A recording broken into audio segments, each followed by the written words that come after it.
کس طریقے سے دھوکہ دیتے ہیں بنو امیہ کو، ماموں پارٹی کو بچانے کی خاطر حضرت عثمان کے پیچھے چھپاتے ہیں، ام حبیبہ کے پیچھے چھپاتے ہیں. اور اندازہ کریں ام حبیبہ تو وہ ہیں جن کی نسبت آپ اویل کر رہے ہیں اور آپ کو شرم بھی نہیں آتی کہ اللہ کے بندو، ام حبیبہ نے جس وقت اسلام قبول کیا اس وقت آپ کے ماموں حضرت معاویہ رضی اللہ تعالیٰ عنہ اور حضرت ابو سفیان رضی اللہ تعالیٰ عنہ آپ کے نانا مخالف تھے ان کے. اور یہ اتنی سینئر خاتون ہیں، انہوں نے ہجرت حبشہ بھی کی ہوئی ہے، ہجرت مدینہ سے بھی پہلے. وہاں جا کے ان کا خامند عبید اللہ جو ہے وہ کرسچن ہو کے مر گیا.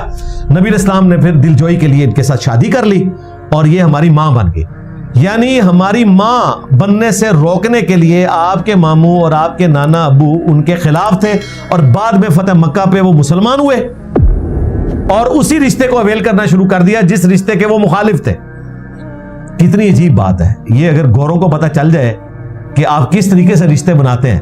پھر مجھے یہ بتائیں کہ کیا امت کے ماموں صرف حضرت معاویہ ہیں؟ باقی لوگ ماموں نہیں ہیں؟ عبداللہ ابن عمر ماموں نہیں ہیں؟ عبد الرحمن بن ابی بکر ماموں نہیں ہیں؟ محمد بن ابی بکر ماموں نہیں ہیں؟ اور یہ 3 ماموں وہ ہیں جو بنو امیہ کی وجہ سے شہید ہوئے ہیں، ان کو تو آپ ماموں نہیں کہتے. پھر مولا علی کیا امت کے چچا نہیں ہیں؟ نبی علیہ السلام کے چچا زاد ہیں، ان کو تو آپ امت کا چچا نہیں کہتے. 32 کے قریب ماموں بنتے ہیں اور انہوں نے ایک ماموں پکڑا ہوا ہے اور ان کو بنیاد بنا کے یہ لوگ یعنی کہ ماموں پارٹی باقی امت کو ماموں بنا رہی ہے. تو یہ ظلم چھوڑ دیں. اب آ جائیں جی اس حدیث کی طرف جو اہل سنت اور اہل تشیع دونوں کے ہاں موجود ہے، اور میں اکثر اپنی ویڈیوز میں اس کو بیان کرتا ہوں. آج ٹاپک ایسا ہے کہ اس کو بیان کرنا ضروری ہے. فضائل صحابہ احمد بن حنبل کی کتاب میں 2 روایتیں موجود ہیں صحیح سند سے، موقوفاً مولا علی سے، اور اہل تشیع کے ہاں نہج البلاغہ میں جو خوارج کے نام خطبہ ہے مولا علی کا، اس میں بھی یہ الفاظ موجود ہیں کہ سیدنا علی نے کہا کہ مجھے بنیاد بنا کر 2 فرقے گمراہ ہو جائیں گے اور 2 جہنم میں چلے جائیں گے. ایک میری محبت میں غلوف کر کے، ایک میری دشمنی میں غلوف کر کے. محبت میں غلوف کرنے والے رافضی جو اہل تشیع کے اندر پائے جاتے ہیں، اور دشمنی میں غلوف کرنے والے ناصبی خارجی جو اہل سنت کے ہاں پائے جاتے ہیں. یہ ایک الگ بات ہے کہ شیعہ کو صرف ناصبی نظر آتے ہیں اور سنیوں کو صرف رافضی نظر آتے ہیں. اور بچپن سے ہمیں یہ حدیث بتاتے تھے. جب ہم پوچھتے تھے کہ وہ مولا علی سے دشمنی رکھنے والے کون ہیں تو کہتے ہیں وہ تو مر گئے. اور جب ہم کہتے تھے محبت میں غلوف کرنے والے، وہ کہتے ہیں وہ زندہ ہیں. حالانکہ دوسرے بھی زندہ تھے، وہ خود تھے لیکن چھپاتے تھے آدھی حدیث کی شرح. اور پھر ہم سے یہ کہتے تھے کہ جی قیامت والے دن ہم سے پوچھا تو نہیں جائے گا. جی آپ سے بھی قیامت والے دن نہیں پوچھا جائے گا کہ جب حضرت معاویہ رضی اللہ تعالیٰ عنہ کے بارے میں ایک شیعہ عالم نے کہا کہ ہمارے نزدیک ان کی تکریم نہیں ہے، تو یہ کس آیت حدیث میں لکھا ہوا ہے کہ آپ سے قیامت والے دن پوچھا جائے گا کہ آپ اس کے خلاف احتجاج کریں؟ تو یہ کہیں گے ہمارا دینی فریضہ ہے. تو بھائی ہمارا بھی دینی فریضہ ہے. ہم رافضیوں کو بھی نہیں چھوڑیں گے اور ناسبیوں کو بھی نہیں چھوڑیں گے. مقدمات نہیں کٹوائیں گے، علمی طریقے سے ان کا رد کرنے کی کوشش کریں گے. تو یہ حدیث الحمدللہ فضائل صحابہ احمد بن حنبل کی کتاب میں بھی موجود اور شیعہ کے ہاں نہج البلاغہ میں بھی موجود. اور ایک اور روایت ہے، اس کی صحت میں کلام ہے لیکن وہ فٹ ان بیٹھتی ہے، مسند احمد میں اور مشکات میں بھی موجود ہے. نبی علیہ السلام نے فرمایا اے علی تم میری امت میں عیسیٰ ابن مریم کی مثل ہو. یہودی ان کا انکار کر کے گمراہ ہوئے اور کرسچنز ان کی شان میں غلوف کر کے گمراہ ہوئے. جس طرح سیدنا عیسیٰ ابن مریم کی شان اتنی ایکسٹرا آرڈنری تھی کہ لوگ ان کی شان کی وجہ سے ڈیویٹ ہو گئے، خود گمراہی کمائی، ان کا تو قصور نہیں تھا. ظاہر ہے غیر معمولی پرسنالٹی، ان کی پیدائش معجزانہ ہے. ان کے جو معجزات ہیں، مردوں کو زندہ کرنا، مٹی کی مورت میں پھونک مارنا اور اس کا پرندہ بن جانا، غیر معمولی معجزہ ہے. ان کا دنیا سے اٹھایا جانا معجزہ ہے، ان کا دنیا میں دوبارہ آنا معجزہ ہے. یہ تمام چیزیں قرآن پاک میں رپورٹ ہوئی ہیں اور بخاری اور مسلم کی کئی احادیث اس کے اوپر گواہ ہیں. اسی طریقے سے مولا علی کی بھی ایکسٹراڈنری پرسنالٹی ہے. اسی لیے المستدرک للحاکم میں امام حاکم احمد بن حنبل کا قول لے کر آئے ہیں کہ ذخیرہ احادیث میں جتنی احادیث مولا علی کی شان میں کسی اور صحابی کی شان میں رپورٹ نہیں ہوئی. تو یہ سیدنا علی کی ایکسٹراڈنری پرسنالٹی تھی کہ وہ عیسیٰ ابن مریم کی طرح اس امت میں اس حوالے سے آزمائش بن گئے. باقی تفصیلات میں نے 5B ریسرچ پیپر واقعہ کربلا کا حقیقی پس منظر 72 صحیح الاسناد احادیث کی روشنی میں،